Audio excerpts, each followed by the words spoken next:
Good morning, ladies and gentlemen. Professor Mathur, Dr. Yogesh Chandra, Professor Amod Gupta, Professor Kusum, Professor Vanessa Khuja, Dr. Anil Gupta, distinguished scientists, researchers, doctors, dear students, distinguished friends, ladies and gentlemen. It's indeed a matter of great privilege for me to be here this morning, speaking to an audience as distinguished as the one that I behold. Little did I know, several years ago when I used to come with my late father here, who was then the Minister for Health in undivided Punjab when this institution was being set up, that one day I will have the opportunity in a new avatar to speak to those of you who are building the future of India and who are bringing hope to the hopeless. I think the single most important tribute that I could personally offer to this great institution of learning and setup is that it has brought cheer to so many of the people who at one point of time or the other in their lives felt completely hopeless. I come here today to speak to you through the memories of the past. Yogesh took a few names, Dr. Chaitanya, Dr. Anand, Dr. Tulsidas. Dr. Chaitanya, I remember, I vaguely remember Dr. Anand. I've heard a lot about Dr. Tulsidas, but in a rather tragic context. My elder brother, who was very unwell here in 1962, when my father was the Speaker of undivided Punjab, and at that time the Sector 16 hospital was the only hospital that was functioning. He was treated by all the three doctors. We lost him, we could not save him. But I do know the respect, the reverence, and the eternal gratitude that our family has for these three eminent men of science who have contributed so significantly and immensely to the relieving of human distress. And so many people in this region have been touched by them. And I'm sure those of you who follow in those glorious footsteps have likewise contributed to the amelioration of human suffering. Thank you all. Thank you very, very much. I have two sets of speeches with me. I'm not given to reading speeches. It's not in my DNA to read speeches. But I would regretfully have to read some part of what I have to say to you because of the sheer technicality of this subject that I must, or I'm expected to address in the course of my address. But in the latter part of my talk, which is not going to be long, certainly not longer than 15 minutes, I would like to offer some extempore comments. But first, I need to get on and say what I think I should say, consistent with the rigor of the discipline of the topic on which I've been called upon to speak. Innovation in science and technology, and in specific reference to the medical sciences. It is perhaps not entirely fortuitous that you have chosen this subject at a time when we are celebrating the decade of innovation. I can tell you that by all accounts, if India has to become a global leader in the field of science and technology, it can only be through purposive, intensive, and focused research and innovation. It is innovation which will give a competitive edge to our economy. It is innovation that will bring affordable healthcare to the common man. And I cannot but cite the example of Aravind, of Jaipur Foot, and of the heart surgeries at very low cost that are being conducted in Vellore in South India.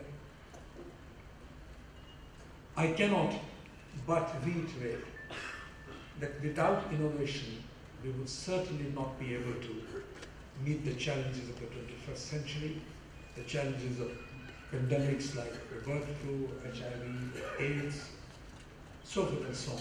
We can keep naming those elements. And that is why we've moved away from an era of competitive science to an era of collaborative science. The global challenges that we face in common require collaborative ventures, require collaborative efforts. And it is for this reason that Government of India has signed 82 Memorandum of Understandings with 82 countries and regions of the world. I must say of these 82, 19 are extremely effective. One in particular with France, with EU, with the US, with the UK, with Brazil, with Russia.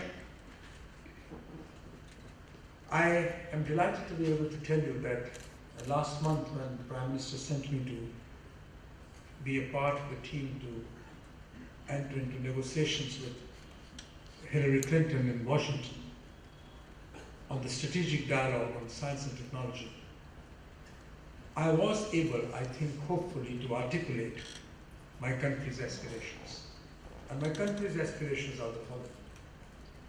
We need innovation to be able to make a positive impact on the quality of life of our people, be it in the medical sphere or in any other sphere. So innovation for Aam Aadmi, innovation for the common man, innovation that will deliver or enable us to deliver affordable products and services to the vast masses of India who still live on the margins. And that is what Professor Martin referred to. But I also have a vision for my country, a vision that will do 1 billion people of my country proud. A vision to be a global leader in the frontier areas of science. When I outlined this agenda to Hillary Clinton, I noted, by way of illustration, 8 areas. I talked about the water cycle, I talked about supercomputing, I mentioned about molecular biology, synthetic biology, I talked about regenerative medicine and neurosciences, I talked about astrophysics, and I talked about biotechnology, genome sequencing, and all of these areas. I did realize that these were different areas of the future, and of course there are many more. And when we broke for lunch, Senator Clinton took me aside and said, well, this was a very panoramic view of India's aspirations. And I said, Madam Secretary, India has arrived on the scene. We have a sense of our own destiny. And I have not come here all the way for 2 days to tell you that we want small-time assistance from you. If you really treat India as an equal partner in the field of science, I would like American assistance in these areas, which are quite obviously the areas of the future. And I'm delighted to tell you that she came out in full support of India's global aspirations of leadership in the field of science. Today, as I stand here in front of you to speak to you about what India is going to be doing, what the government is going to be doing, I want to mention 2 or 3 points to you. In the last full meeting of the Planning Commission, which I had the honor to attend in the presence of the Prime Minister, I did intervene to say that personally speaking, I find it extremely unacceptable and totally unenviable to say that a country of 1 billion people whose poor face so many challenges on the health front spends only 1% of our GDP on the health sector. And I must tell you that after I had finished speaking, the Prime Minister said we are going to increase that funding from 1% of India's GDP to about nearly 2% of India's GDP. That was the single most significant leap in expenditure that the Prime Minister approved of. And we are finally getting about 1.67% of our GDP because of the lack of absorptive capacity in the Indian system. We therefore need to create also an ecosystem that would enable us to absorb that kind of funding into those areas. I've been told that the number of publications and the peer-reviewed articles from India have undergone a significant expansion. But I dare say I'm not happy, I'm not satisfied. We could do much better, we could do much more, considering the kind of brilliance, intelligence, ability to delve deep into subjects that our people have demonstrated in the last several years. I think Indians should be in the forefront of all, in all sectors. I think where we are doing better is chemistry. We are not doing as well in many, many other areas. I also recognize the fact that when Eric Hobsbawm reminded us that it was globalization, liberalization, and technology that preponed the advent of the 21st century, he had in mind an extraordinary contribution of technology and innovation in the field, which enabled us to take a quantum leap, and we entered into the 21st century actually in the 1990s. We beat the clock of time, we beat history, and it was technology that enabled us to do so. But let us not forget that we have built in the 21st century on what we achieved in the 20th century, without in any manner discounting or disclaiming or being apologetic for the significant advances that were made in the 20th century. We now are called upon to build for not only the 21st century, but for 1,000 years. And the beginning has to be made here. The beginning has to be made now, and as was rightly pointed out, the future of India, the young students, the PhDs, those who are aspiring to become scholars, is right in front of me. And through you, ladies and gentlemen, I would only like to say that, as Prime Minister often quotes Victor Hugo, India is an idea whose time has come. We don't have to be apologetic, Professor Nair. We are never apologetic. We are aware of our strengths, but we cannot be unmindful of our weaknesses. We cannot really keep patting us on the back, as some of my secretaries do, of what they've done in the past. I'm not satisfied with them. There are miles to go before we can sleep. And therefore, if our goals are set high, if our vision is broad, if the sweep of our imagination is as wide as Tagore would have us have, we would then have done our country proud. My ministries, the Department of Science and Technology, particularly the Department of Biotechnology, has been in active engagement with your institute and indeed with your sister organizations. Standing here as the Minister of State for that department, I'm delighted to assure you that you shall never find us wanting in whatever help you would require, both in terms of financial assistance, in terms of grants, in terms of infrastructure. A number of initiatives have been put in place. Whatever more is required will be made available to you. I can tell you that finances are not a constraint. You just have to come up and establish your peers that a particular area or a particular project is something that is worthy of the attention and is futuristic. We cannot be content by reinventing the wheel. Incremental research or pseudo-research, as some people have pointed out, is not our idea of advancement. I've been told by Professor Yogesh Chawla that the clinic in Cleveland and the British Medical Journal have identified certain areas, and I'm not going to read all of those because all of those are known to you, whether it is thermal imaging of diagnosis of cancer, capsule endoscopy, cancer vaccines, eyewear, biobank, drug doses calculator, brain stimulation, cyroablations, relief pads, etc. All of these are important, and we've built upon them. They brought relief to people. When I talk of eye care, immediately I talk of Arvind. I've cited that example in many, many places.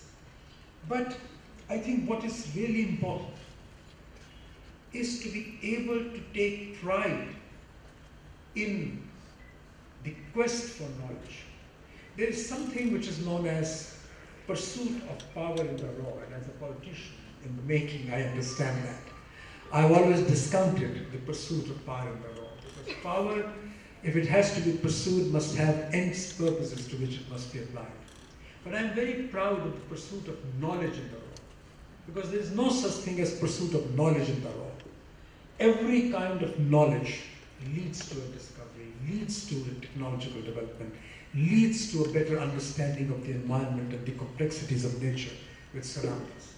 And therefore, if you are able to inspire research, even for its own sake, endless, continual research, I think we would have come closer to our destination. Therefore, people who pursue knowledge in the old traditions of India are the people who will define India of the 21st century.